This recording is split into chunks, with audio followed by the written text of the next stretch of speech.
Olá pessoal, 18 horas e 30 minutos pontualmente. Como vamos? Olha quanta gente entrando. Carol, Wanda, Henri, Raíssa, bem-vindos, Elegância Mesa. Como vamos? Muito bem-vindos todos. Esse é o Era Uma Vez. Hoje com o nosso tema Those Were the Days. Clarinha, como vai, Henry? Muito bem, bastante gente entrando, que prazer. Vamos lá, convidem os amigos. Tragam os amigos para a nossa conversa enquanto vocês vão entrando. Eu vou contando. Esse é o Era Uma Vez, nosso lugar de contar histórias para adulto. Vamos ter boas memórias, boas receitas. Espero que vocês tenham trazido as vossas. Adrian, como vai? Espero que vocês tenham tido as vossas também.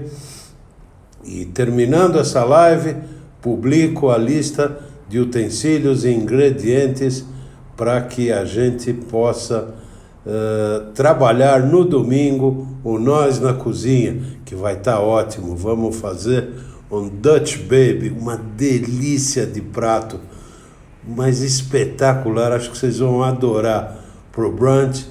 E um smoothie, olha só que interessante, um smoothie de Bloody Mary, acredite se quiser. Vamos fazer um smoothie de Bloody Mary para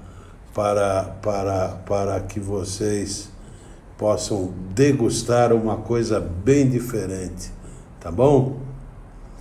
A Clarinha e o maridão, o Serginho tá aí. Serginho, eu tô pesquisando aquilo que conversamos, vai estar logo numa live. Ô Adri, manda um abraço para Brasília. Claro, um grande abraço para Brasília. Lugelman, Priscila, bem-vindos. Que gostoso estarem todos por aqui. A qualquer momento vocês podem acessar meu portal www.brenolerner.com.br. Lá tem as lives, lá tem as minhas receitas, tem os vídeos, mais de 120 receitas em vídeo, mais de 100 podcasts com historinhas deliciosas. Acho que tem bastante coisa divertida lá para vocês verem. E, de novo, esse domingo, Nós na Cozinha, Dutch Baby, uma delícia de receita, vocês vão adorar. E um smoothie de Bloody Mary. Sussu, Milton, bem-vindo. Sônia, como vai? E continua esperando, Raíssa, a pesquisa está atrapalhada, mas vai sair a história do que era comido nas fazendas e engenhos.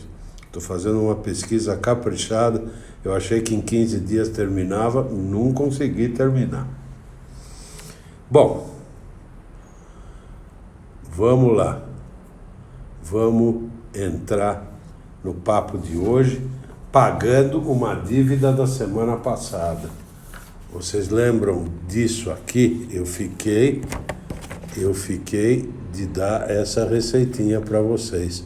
Casadinho de camarão. Estão vendo aqui 2 camarões fazendo um glorioso 69, né? Isto é uma delícia. Isso é uma delícia. Em Paraty tinha um bar que chamava Pé na Areia. Aliás, acho que a expressão Pé na Areia veio desse bar. Todo mundo começou a usar e ficou. Esse bar fazia esse prato.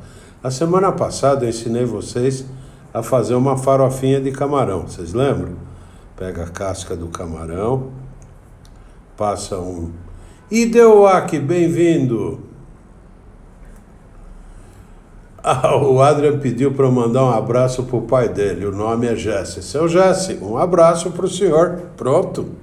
Tá mandado um abraço, seu Jesse. Pega as casquinhas de camarão, passa um azeitinho com a mão, assim, bem de suave, um salzinho, põe no forno, deixa torrar.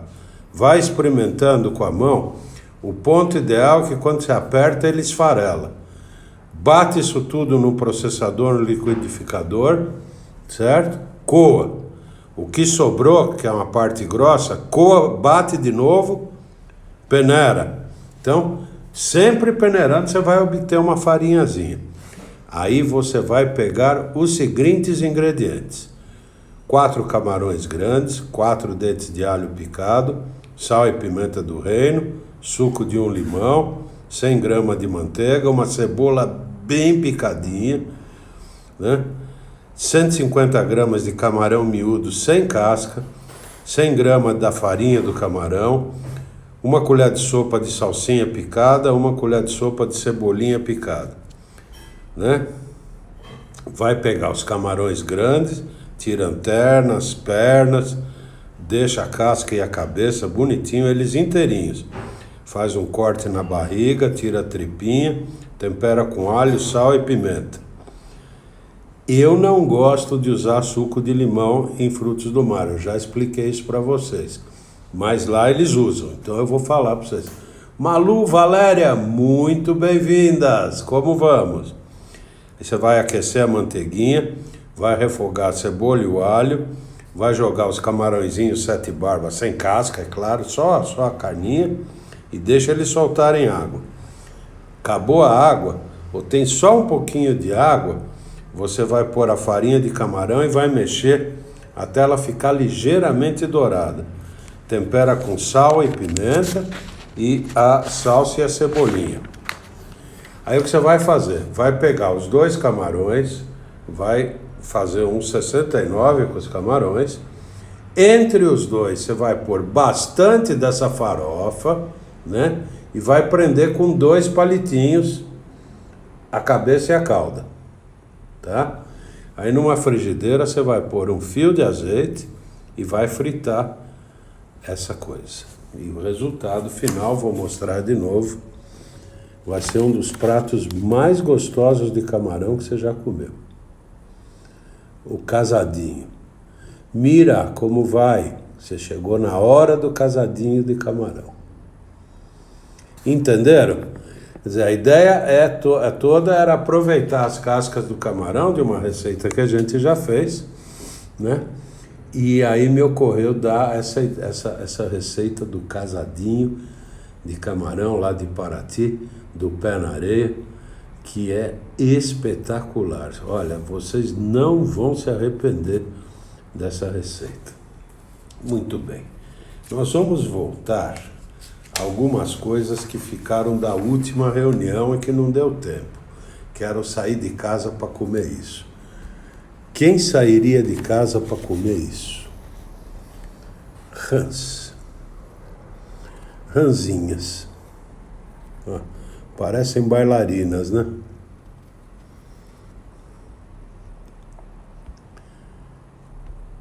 Opa, escapou o dedo. Pois em São Paulo existia um lugar. Oi, Valéria, como vai? Existia um lugar em São Paulo que nos ensinou a comer rã. Quem não lembra do Parreirinha?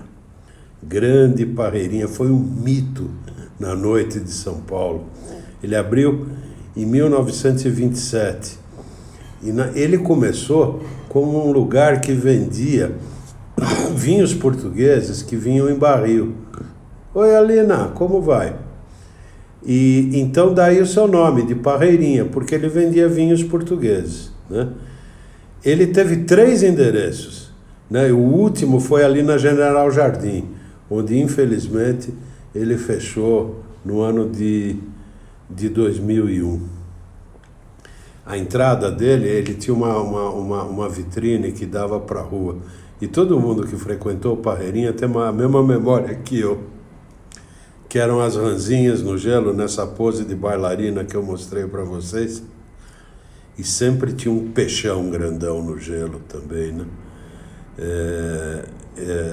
Era algo assim incrível. Ele tinha um cardápio grande, bem tradicional, né? Especializado em frutos do mar, mas as rainhas do cardápio eram as rãs à milanesa. Eu acho que a nossa geração toda aprendeu a comer rã no Parreirinha. Ele tinha uma outra coisa que é muito rara de se encontrar hoje em dia, a pavesa. É um caldo de carne grosso, bem forte. Na hora de servir, se colocava um ovo cru e o caldo vinha pelando. Oi, Feiger, como vai? Estou falando do Parreirinha, você conheceu esse? Então, a pavesa era isso, um caldo de carne pelando, forte pelando. Se jogava um ovo cru e o ovo era cozido no calor do caldo.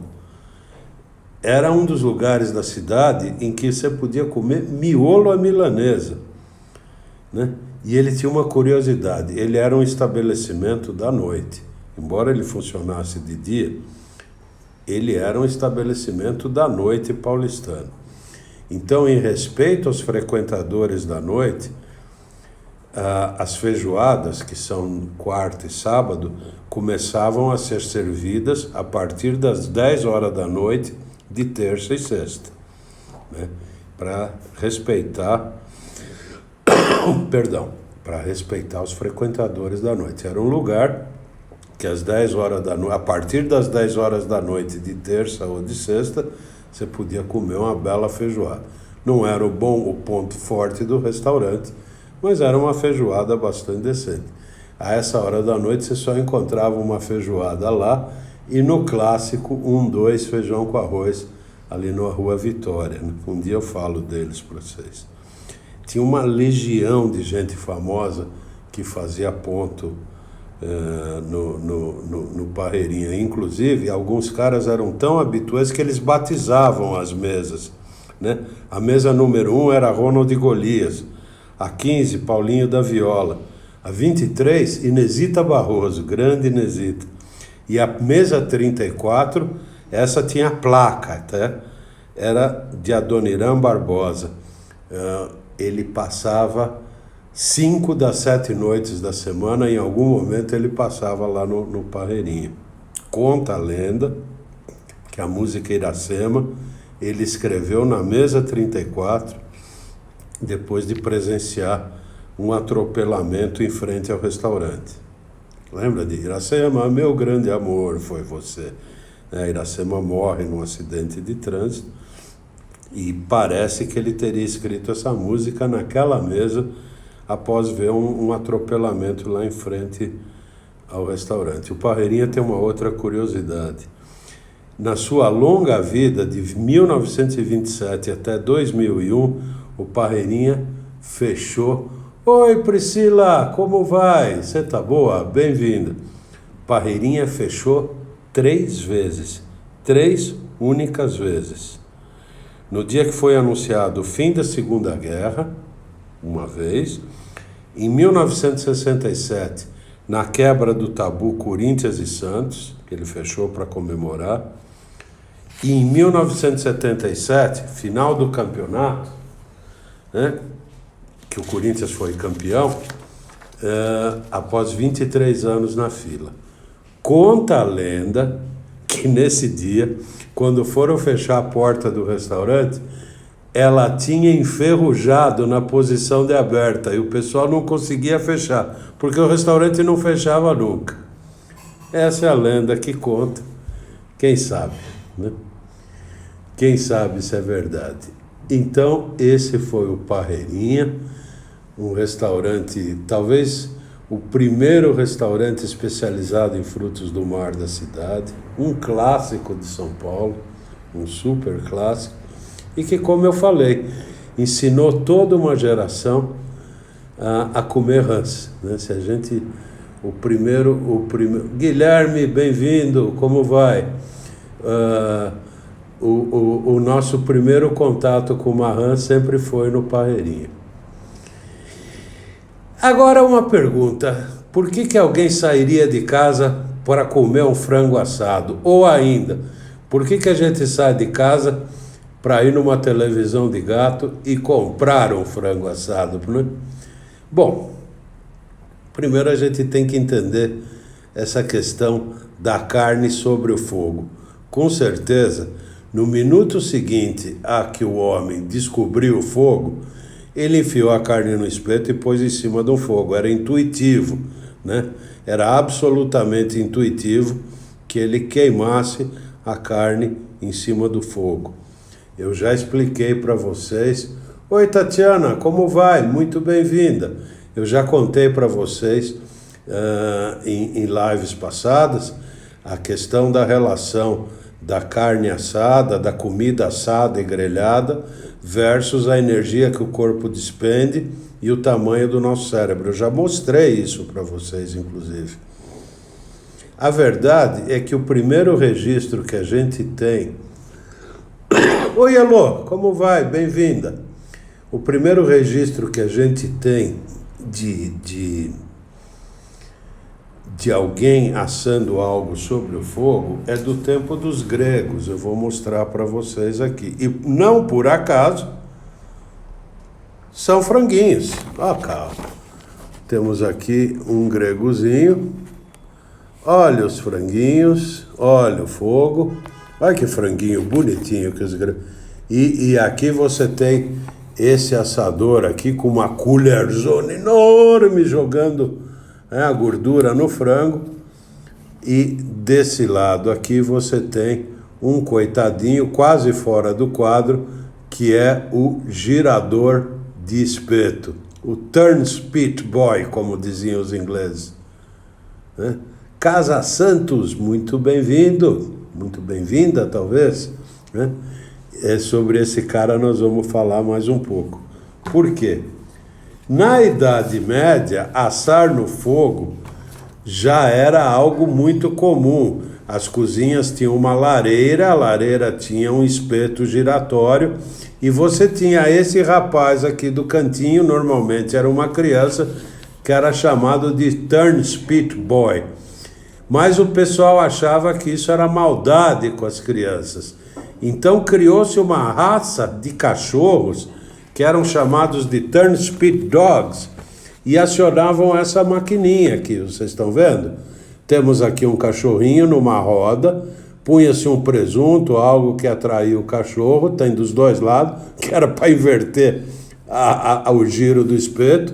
Isso era ligado por cordas a uma polia, e aqui temos a carninha, no caso, sendo... E ficava girando, e o cachorrinho ali correndo atrás do presunto. Existia até uma raça de cachorros que era chamada de turn spit dogs, né? E foi assim que isso foi crescendo. E foi crescendo, e foi crescendo, até que um dia alguém teve a ideia de substituir os cachorrinhos por um motor e criar os espetos rotatórios. E dos espetos rotatórios foram criados fornos coletivos de assar, que a gente chama de televisão de gato ou televisão de cachorro.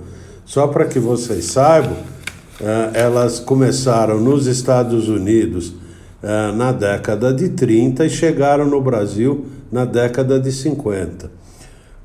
O nome rotisserie apareceu na França e era dado a esse mecanismo de fazer a proteína girar no espeto. Foi adotado nos Estados Unidos, foi adotado no Brasil e acabou virando o nome do lugar onde eram vendidos os frangos.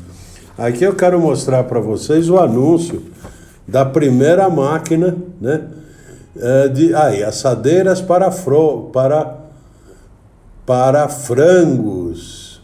Autêntica novidade, transforme frangos em lucro.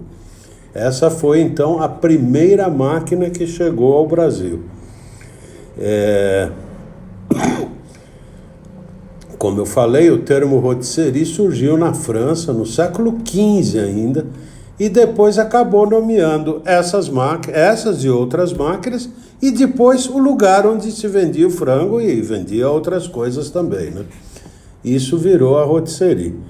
A curiosidade que eu quero contar para vocês é, para variar, dos Estados Unidos. Em 2019, foram vendidos nos Estados Unidos 550 milhões de frangos de televisão de gato ou televisão de cachorro. 550 milhões. praticamente 2 frangos por habitante, só na televisão de gato. Desses 550, 87 milhões são vendidos por uma única rede de supermercado, na verdade um atacarejo, chamado Costco. O gozado é que ele estabeleceu o frango como um loss leader, quer dizer, aquele item que vende muito e não dá lucro, mas é um atrator de pessoas. As televisões ficam lá no fundo do supermercado, de forma que as pessoas, para pegarem os seus franguinhos, precisam atravessar o supermercado inteiro, né? E ele estabeleceu o preço de um frango de mais ou menos 1,5 kg, né? Em $4,90 em 2008 e nunca mais mudou o preço. Continua assim até hoje. Então, a Costco é a maior vendedora de frango de televisão de gato no mundo. Para vocês terem uma ideia, no ano passado eles inauguraram uma granja no Alabama. A granja tem a bagatela de 1.600.000 metros quadrados. Produz 100 milhões de frangos ano, seja para as televisões de gato, seja para abastecer os açougues dos supermercados. Custou a bagatela de $300 milhões para a Costco. Agora eu quero mostrar para vocês um segredo que eu aprendi do frango de padaria. Quer dizer, qual é o segredo daquele frango ter aquele gostinho, né? E ser úmido no ponto. Então vamos lá. Primeira coisa, você vai fazer uma salmoura com 10% de sal, ou seja, do peso da água, 10% é de sal. É uma salmoura forte, tá? Vai deixar o franguinho nessa salmoura por uma noite, correto? Aí você vai pegar massa de salsa picada, uma cabeça de alho triturada, um copo de vinho branco seco, umas 4 a 5 colheres de azeite, 2 cebolas médias picadas, colher de café de coloral, colher de sopa de sal, 5 folhas de louro bem picada, um pimentão verde bem picadinho. Vai triturar isso tudo, vai amassar, vai transformar isso numa pasta. Vai passar por dentro e por fora do frango. Por dentro e por fora. Panfletagem em Vitória. Muito bem-vindo. Prazer em tê-lo aqui, né? Vai passar por dentro e por fora e vai deixar tomar gosto por 2 horas. Aí você vai assar o frango, se possível, põe ele numa assadeira e põe uma grelha dentro da assadeira para deixar ele distante do fundo da assadeira. Vai escorrer a gordura do frango com esse gosto, né? E você vai besuntando de tanto em tanto. Pega o molho que escorre e vai jogando no bichinho, né? Até ele chegar no ponto. Vai dar 1 hora e 15, vai depender um pouco do tamanho do frango. Para um frango de 1,2 kg, 1,5 kg, 1h10 por aí. E aí você pode fazer o seguinte, se você ainda quiser. Vai pegar uma meia xícara de óleo, vai esquentar na panela até quase ele começar a soltar a fumaça.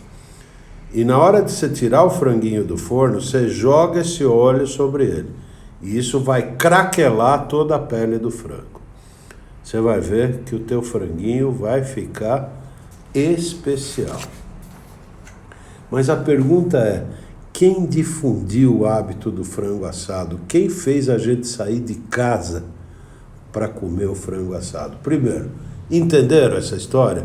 Viram que a receita não é complicada? É bem fácil até essa receita e você vai ter um frango de televisão de gato de primeira. Oi, Tiago, bem-vindo. Muito prazer que esteja aqui.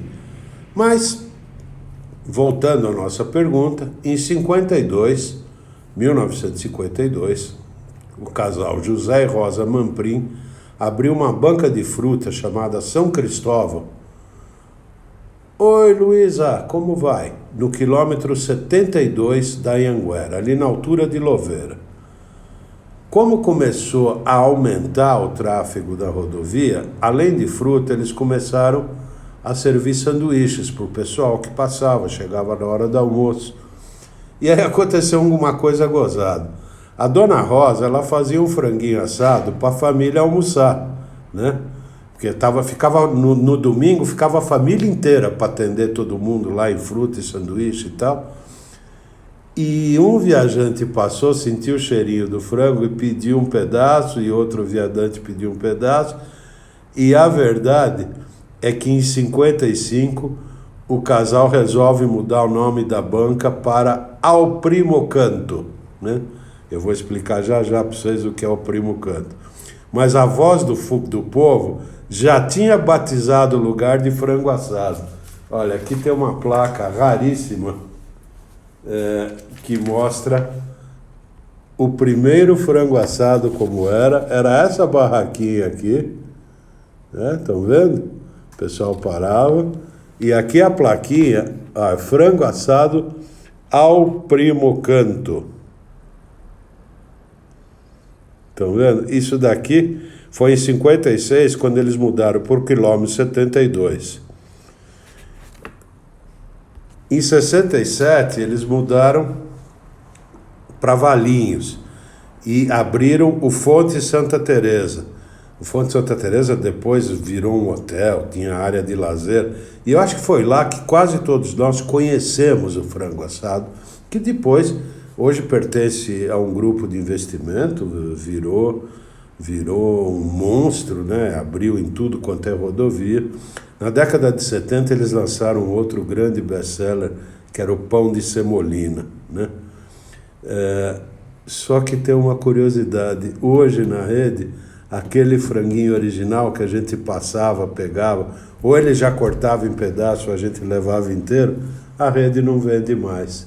Que pena, né? Que muita pena. Também quero lembrar de um outro lugar que a gente ia comer, saía de casa para comer frango assado, que era o frango assado do Alto da Serra, lá no quilômetro 50 da Raposo, em São Roque, né? Era um lugar que você ia. Eles serviam frango assado mais ou menos como se serve no sul, né? Com a salada, com a massa e tal. Era um clássico, mas fechou em 2011. Eu acho que hoje você pode comer um bom frango assado no Braseiro, na Luiz Góes, na Galeteria em Moema. O Chicken Magic, que tem vários endereços em São Paulo, não é um frango assado espetacular, mas num preço muito bom. E para comer um frango assado histórico, como se faz lá no sul, tem a de Paolo, que serve a sequência de frango assado como se servia lá no sul. O galeto ao primo canto, no fundo, o que é? É um frango com 25 dias de vida, por isso o primo canto, né? Quer dizer, ele está começando a virar gente e ele é abatido e assado. É um galetinho. Pronto. Já sabemos por que se saía de casa para comer frango assado, vimos a história das televisões de gato, já aprendemos quanto se vende de frango nos Estados Unidos, que é uma monstruosidade. E agora eu quero voltar para um tempo que eu era bem criança. De vez em quando meu pai chegava num domingo para a gente e dizia assim: hoje a gente vai almoçar no Sete Praias. Gente, o Sete Praias ficava na represa Billings. Na minha cabeça era uma viagem, quer dizer, ir para os Sete Praias, ir para Santos ou para o Guarujá, acho que era o mesmo tempo, levava o mesmo tempo. Era uma loucura. Mas era um lugar lindo, era uma casa meio colonial, ela ficava numa colina. Em volta dela tinha um playground e tinha um parque maravilhoso. Você tinha até que pagar uma taxinha para passear no parque. E você ia até a beira da represa por esse parque. Era um lugar lindo, com a comida gostosa. Quando eu fiquei mais crescido, na época de faculdade, o gostoso era ir comer fondue à noite lá. Quer dizer, a gente não tinha Waze, não tinha GPR, para chegar lá à noite era uma viagem, né? Mas era um lugar muito bonito, muito atrativo. Ele chegou a montar um motel atrás do restaurante para os casais que fossem comer fondue e se entusiasmassem demais. Era um clássico da época. Ele fechou na década de 80. As fotos dele praticamente não existem. Olha, tudo que eu consegui foi do pessoal que estudou a vida do Mengele, como ele andava lá na represa Billings. Eles fotografaram o Sete Praias já fechado. Olha que pena, que tristeza, mas era um restaurante muito agradável, muito gostoso. O fondue dele à noite era espetacular, espetacular. Mas tudo que é bom acaba e o Sete Praias fechou. Oh, meu Deus, hoje esse negócio está me dando um baile aqui. Pessoal, usa aí o aviãozinho para convidar amigos, para convidar o pessoal para participar da nossa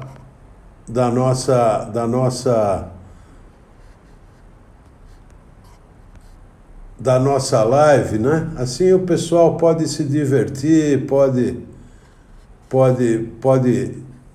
trazer as ideias dele, enfim, para a gente ter mais gente e se divertir um pouco mais. Certo? Muito bem. Vamos lá. Olha, a Silvia entrou. Muito bem-vindo, Silvia. Bem-vinda, Silvia. Como vai? Todo mundo, com certeza. Oi, Léo. Como vai? Muito bem-vindo.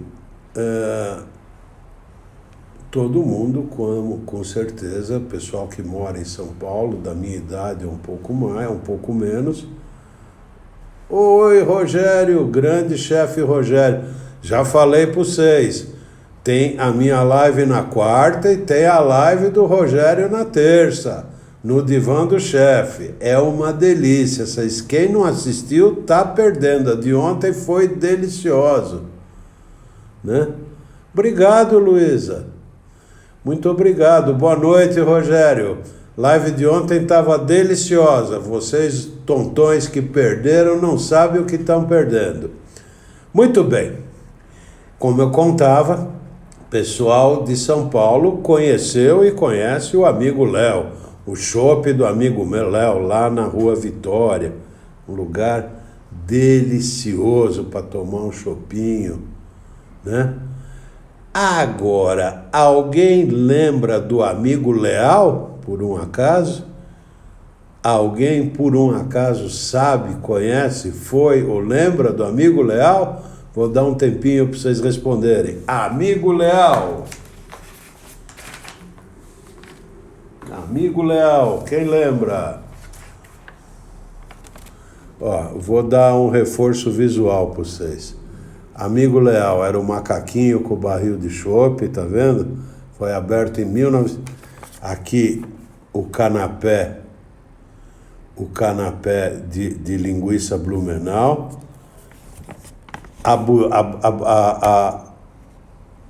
A garrafinha de cerveja Steinhager vinha num bloco de gelo, os copinhos, e o chopinho que era servido na caldeireta. Caldeireta é esse copo pequenininho de chopp aqui. Tem tudo do amigo Leal, tá aqui, ó. O Steinhager no bloco de gelo, os copinhos, o canapé de linguiça Blumenau e o chopp na caldeireta. Quem lembra desse lugar? Duarte Figueiredo, Branca, muito bem-vindos, prazer que estejam aqui. Esse lugar foi aberto em 1967 pelo Leopoldo Urbán, o Léo, do amigo Léo. E era ali na Amaral Gurgel, ali embaixo do Minhocão. E tinha o mesmo nome, Amigo Léo, era uma filial do Amigo Léo. Mas teve uma desavença entre sócios e o Leopoldo voltou para o Amigo Léo e o sócio dele ficou com o Amigo Léo da Amaral Gurgel e eles brigaram e o lugar foi transformado de Amigo Léo em Amigo Leal. Ele tinha um sistema absolutamente sui generis, né? Como eu disse, o chopp era servido em caldeiretas, o Steinegger naquelas canequinhas de louça e na garrafinha num bloco de gelo, e os garçons ficavam circulando pela sala e iam te servindo. Acabava um, ele punha outro, até você mandar parar, né? Então, não parava. Branca, muito bem-vinda. Não parava. Tinha o chopp e o Steinegger, e ia. Aí você tinha o canapé de linguiça Blumenau. Já vou explicar o que é linguiça Blumenau para vocês, né? Aí tinha o canapé de rosbife, o rococó. Lembra que eu falei do sanduíche rococó na live passada? Era um canapé de gorgonzola com alite. Você comia 3 daquele, ainda vinha um pouco de cebola picada em cima. Você comia 3 daquele e ninguém podia chegar perto do você. E tinha os pastéis do Amigo Leal, eram pastéis grandes, sequinhos, de queijo, palmito e carne. Basicamente de queijo e palmito. Carne nunca tinha, não sei porquê, nunca tinha, né? A linguiça Blumenau é uma tradição de Pomerode, mas que ganhou o nome de Blumenau, porque Pomerode era um distrito de Blumenau, depois separou. Essa linguiça aqui, ó. É uma linguiça, na verdade é um patê que vem na forma de linguiça. É carne de porco, muito bem temperada. É uma linguiça, os alemães chamam esse tipo de linguiça de Meatwurst, né? Ela é crua e é fermentada e defumada. Então se faz a mistura crua, se fermenta, se defuma, e quando você compra, você corta a pontinha e vai usando como um patê. É uma delícia. Inclusive, eu já comi em Pomerode um risoto de linguiça Blumenau, ficou uma delícia. Foi muito bem feito, muito gostoso. Muito boa a ideia que eles tiveram de fazer um risoto a partir desse patê. Mas no fundo é um patê. O Amigo Leal, ele ainda tinha um outro canapé que chamava Alemão Maluco. Era Kassler desfiado, chucrute e molho tártaro. Uma delícia. Olha, um lugar de que eu sinto muita saudade. Recentemente eu ouvi que havia um grupo de gente querendo reabrir o Amigo Leal. Não sei se ele foi reaberto ou não, porque a quarentena matou a gente. Mas era o meu lugar preferido. Eu gostava muito de ir lá tomar um chopinho, comer um canapé, um pastelzinho. Era um lugar muito agradável, muito gostoso. Um outro bar que se ficou só na memória, foi um bar chiquérrimo. Chiquérrimo. Eu confesso a vocês que eu fui 2 vezes lá porque eu não tinha dinheiro para ir nesse lugar. Era o Planos Bar. O Planos Bar ficava dentro de uma loja de decoração de uma decoradora que era uma socialite famosíssima em São Paulo, né? A Silvia Kovarik.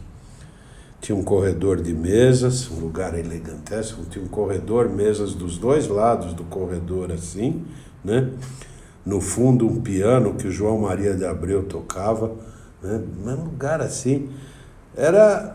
O lugar tinha 2 bebidas oficiais, Chateau Lafite e Johnny Black. Eram as bebidas da casa, né? O menu dele foi todo inspirado. Oi, Paula, bem-vinda, um prazer tê-la aqui. O menu dela foi, tô contando, Paula, do Planos Bar. É um bar que gente da minha idade conheceu. Não tenho certeza se gente moça que nem você conheceu. Mas todo o menu do Planos Bar era inspirado no Barão Stuttgart. Lembra do Barão Stuttgart? Eu contei para vocês a história dele. O cara que inventou o picadinho no Rio de Janeiro, lá no Copacabana Palace, né?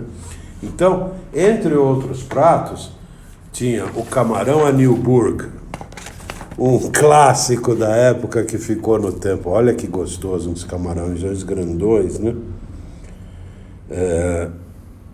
E ele tem uma história interessante. O camarão a Newburg, ele foi inventado por um capitão de navio da Marinha Mercante Americana E ele mostrou essa receita para o restaurante Delmônico de Nova York. Natália, muito bem-vinda, em 1890. O Delmônico adotou e chamava camarão a Newberg, né? Só que teve uma briga entre o capitão e o chefe do Delmônico, que chamava Hanoff, por causa de um ingrediente qualquer. E o capitão disse assim: então vocês não vão mais servir a minha receita, você serve a sua e muda o nome, né? E aí a lagosta, em vez de lagosta a Weinberg, o Delmônico de sacanagem chamou ela de Newberg e depois de Newburg, né? Killer Mac, muito bem-vindo. Valéria, bem-vindo. Manduca entrou. Manduca, pessoal, vocês estão vendo quem acabou de entrar aqui? Manduca. Manduca, embutidos de Monte Verde, faz embutidos espetaculares. Oi, Mary, bem-vinda. E faz simplesmente a melhor salsicha do Brasil. Se vocês não acreditam em mim, vão lá em Monte Verde, vão no Manduca, compra a salsicha dele, tem a pura e a defumada. E se não for a melhor salsicha que vocês comeram na vida, me escreve que eu dou o dinheiro de volta para vocês. Bom, mudaram o nome para Newberg e depois o povo mudou para Newburg. É uma mistura de manteiga, farinha e sal que você esquenta, joga o leite, né? Faz um bechamel e depois que engrossar você vai jogar cherry, páprica, ketchup e molho inglês. Vai dar uma rápida grelhada nos camarões, vai jogar esse molho em cima e servir. Outro prato do Planos Bar era a lagosta a Thermidor. Outro prato que ficou no tempo e é um espetáculo. Olha isso.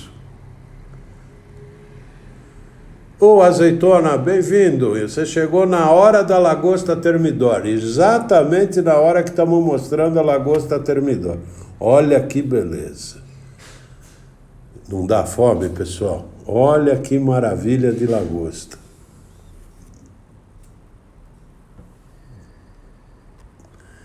Esse era um prato do Planos e que eu vou ensinar a vocês.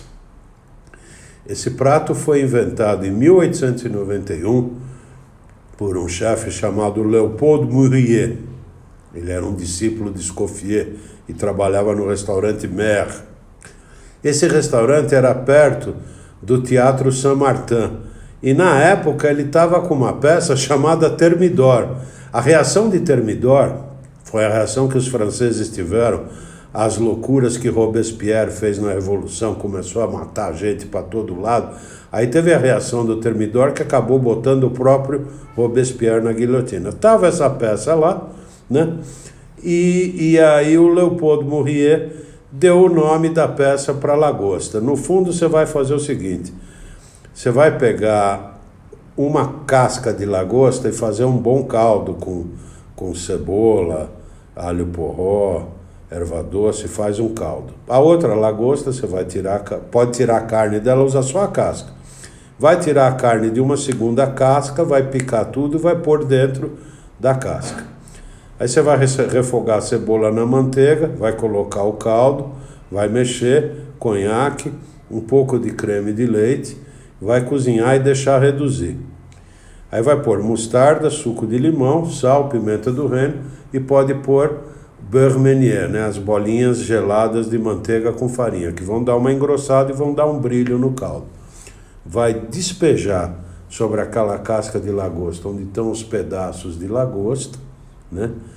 Vai pôr queijo gruyère, o que é considerado um sacrilégio para frutos do mar e queijo, e peixe e queijo não se combinam, mas nesse caso vai um queijo gruyère e vai gratinar por uns 4 minutos, né?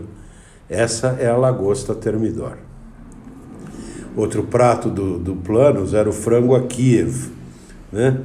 Você vai pegar um peito de frango a Kiev, é um clássico dos clássicos. É um crime que ele tenha subido. Olha aqui, ó. Olha que bonitinho. Como que você vai fazer?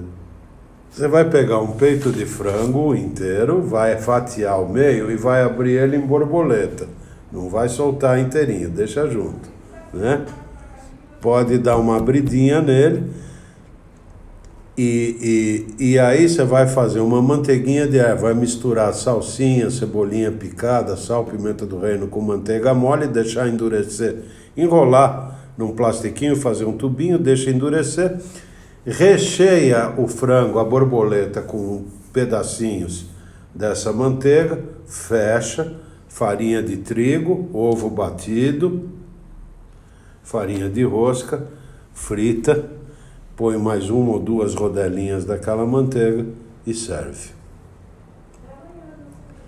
O muito gozado do Planos Bar, que tinha esse menu incrível, essas bebidas incríveis, e pertencia a uma mulher, a Silvia Kovarik, foi que ele fechou no ano de 80, sem nunca ter permitido uma mulher desacompanhada entrar lá. Olha que coisa maluca que foi esse lugar. Opa, Malau Devin, Vicky Bellini, muito bem-vindos, prazer que vocês estejam aqui. Na live passada a gente falou do Pied de Cochon em Paris e da origem da sopa, lembram disso? Da sopa de cebola, né? E eu falei que ele chamava Pied de Cochon porque a especialidade da casa era o pé de porco grelhado, que é uma especialidade francesa famosa, muito afamada. E aí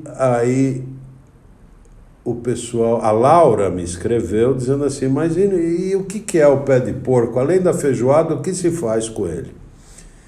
E aí eu lembrei de uma coisa chamada chispe. Alguém lembra do chispe? Alguém da minha idade lembra do chispe? Olha aqui, ó. Feijoada de chispe, chama. Esse é um prato português. Feijoada de chispe. Ou só chispe. Alguém lembra disso? A memória de vocês está ruim, hein? Bom, chispe, primeiro nome, vem de sus, que é porco, e pede, que é pé. Suspede, em latim, virou chispe em Renato, muito bem-vindo. Baemídio, muito bem-vindo também, muito bem-vinda, perdão. Sejam bem-vindos, prazer que vocês estejam aqui. Vocês chegaram na hora de ver o chispe. Então, como eu dizia, o chispe, o nome e as receitas vieram de Portugal pra gente e ficaram por aqui. E era uma comida de bar clássica, o chispe, né? Se comia no dia da dobradinha, na terça-feira, ou tinha dobradinha ou tinha chispe. Como eu falei, ele é um prato que foi muito valorizado na culinária europeia. Prova disso é o Pied de Cochon, que a gente comentou, né? Na Alemanha tem o Sulze, que é uma gelatina feito com... Puxa vida, olha aqui a elegância mesa. Meu pai é português e fazia muito esse prato. Infelizmente ele foi morar com Deus. Acontece, as pessoas se vão, a morte faz parte da vida. Lamento muito, mas fico feliz que você tenha conhecido e que teu paizinho possa ter te ensinado essa receita, né?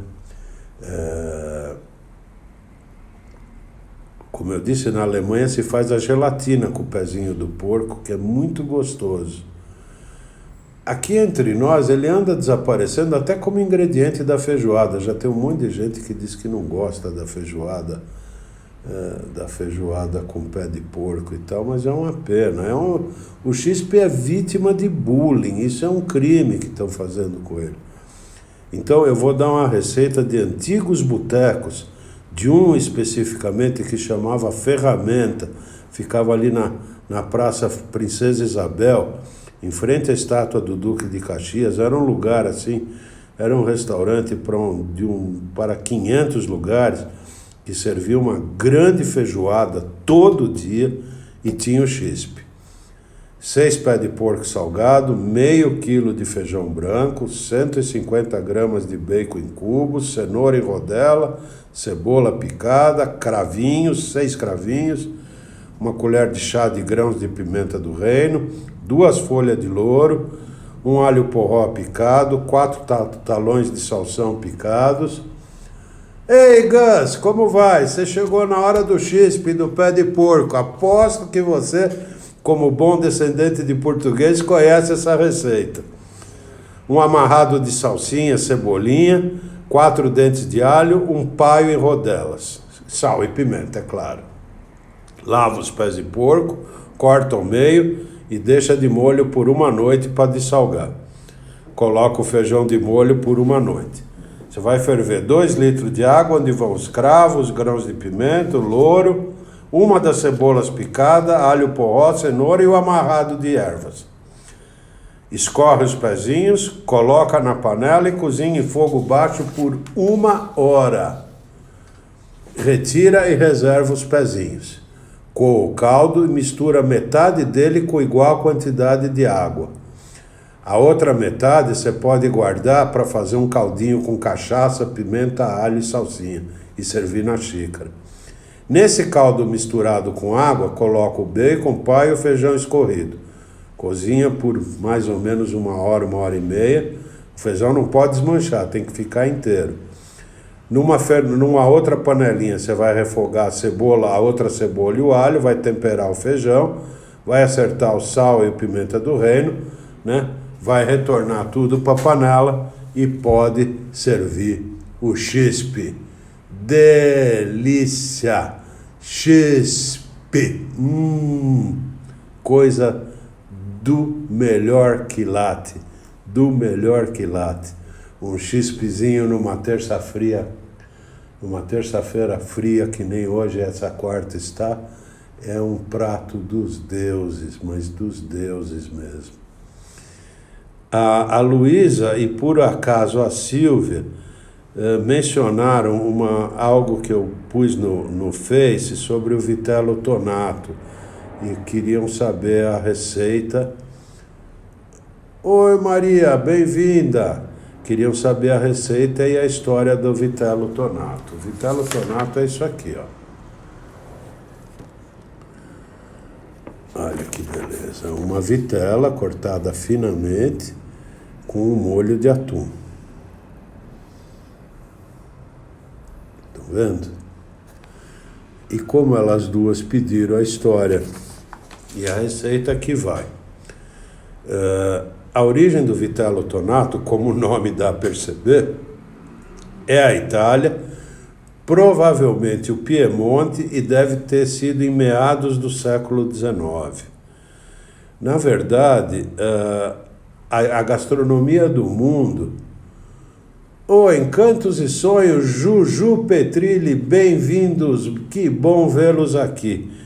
Na verdade, a gastronomia do mundo deve à Itália a popularização e o aprendizado do manejo da vitela. Samin, bem-vindo, Samin. Os italianos foram os primeiros a experimentar abater um novilho de 6 meses que pesasse entre 115 e 250 quilos, que é a chamada vitela, né? E começaram a usá-la pela maciez da carne. Lúcia, como vai? Bem-vinda. É uma carne macia, é gostosa, mas os italianos descobriram também que é uma carne muito caprichosa. Uma carne que demanda tempero, demanda aroma, né? E a primeira coisa que eles pensaram foi o alite. O alite é um tradicional agregador de sabor desde o Império Romano, né? O alite era o ingrediente principal do melhor e mais popular tempero da época romana, o garum, que era um molho fermentado feito com vísceras de peixe, de atum e outros peixinhos pequenos como alite, né? Então, sempre ele foi um agregador de sabor muito forte. O atum, ele não desfrutava no século XIX do prestígio que ele tem hoje, principalmente por causa da cozinha japonesa. Era considerado até um peixe meio sem sabor, né? E era muito utilizado para conserva e molho. Algum cuoco italiano deve ter tentado reproduzir um garo moderno para aumentar o sabor do seu corte de vitela, e a verdade é que, sem querer, ele fez uma receita fusion super contemporânea há 200 anos atrás. O vitello tonato foi definitivamente consagrado quando Pellegrino Artusi compilou toda a cozinha italiana no Scienza in Cucina e l'arte di mangiare bene, em 1891. O corte que se utiliza na Itália chama megatello ou girello, que não existe no Brasil. Ele seria o lagarto da vitela. Aqui a gente usa o lombo de vitela. Ela entrou aqui no século XX e provavelmente veio da Argentina, onde é um clássico de Natal, é chamada de vitel toné. Dicas para o vitelo. A carne é marinada em vinho branco, vinagre, cebola e salsão. E depois ela é cozida na marinada com água. Ela não é assada. A vitela toné não é assada, é cozida. O molho leva basicamente atum, alite, limão, ovo e azeite. Se você puder fazer essa receita 1 a 2 dias antes do serviço e deixar ela tomando gosto na geladeira, ela vai ficar espetacular. Um enfeite clássico da receita, como vocês viram, são alcaparras em conserva, né? E aí, você tem que... Vou dar uma dica que é uma dica do chefe Artusi. Aquele líquido que você utilizou para cozinhar a vitela com todos aqueles temperos, você vai guardar aquele líquido e vai fazer um maravilhoso risoto com aquele líquido. Vai dar um risoto de primeiríssima. Falando de memórias, o Ricardo Lago me escreveu e disse assim: você, na próxima live, você fala do Don Titillo. Alguém lembra da cantina Don Titillo? Don Titillo, eu vou mostrar para vocês. Por que ela ficou famosa? Estão identificando? Cantina Don Titillo. Vocês estão identificando esse almoço e esse casal aqui? A cantina Don Titillo ficava na Água Branca.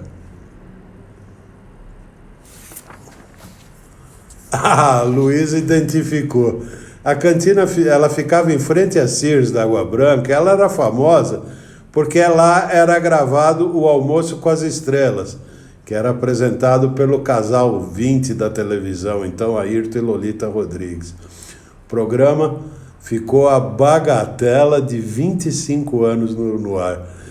E era muito gozado porque talvez tenha sido o primeiro caso de merchandising da TV brasileira. Logo no início de cada programa, a Lolita estava sentada numa mesa bonita, com flores, com o Don Titillo, o dono da cantina, e ela perguntava: Don Titillo, o que serviremos hoje? E ele, sábado após sábado, por anos a fio, respondia: maionese e espeto de pintado na brasa. É verdade, a gente tem que dizer que depois vinha uma massa que de tempo em tempo mudava, mas a maionese e o espeto de pintado eram religiosos. O fato é que o programa ele era gravado antes e passava no sábado. No domingo a cantina bombava. Como diziam na época, punha a gente pelo ladrão. Essa cantina foi aberta em 62 e fechou em meados da década de 80. O programa ainda foi até 83 em outra cantina, mas aí o casal divorciou e, infelizmente, o programa acabou. E o nosso tempo também. Pessoal, quem quiser dar algum palpite, quem quiser dar alguma recomendação, agora é uma boa hora para o nosso próximo programa. Senão eu vou voltar com mais pratos, com mais história, com mais memórias, para que vocês se divirtam e aprendam coisas gostosas, interessantes e divertidas. Nesse meio tempo, lembro-os novamente, qualquer dúvida, qualquer coisa, www.brenolerner.com.br, estou lá à disposição de vocês, vejam as lives, vejam tudo isso que a gente faz aqui, está lá, mais as receitas, mais historinhas do podcast. Por favor, estejam à vontade. A 1060 da Rangel Pestana. Falo dela na próxima, tá bom, Luísa?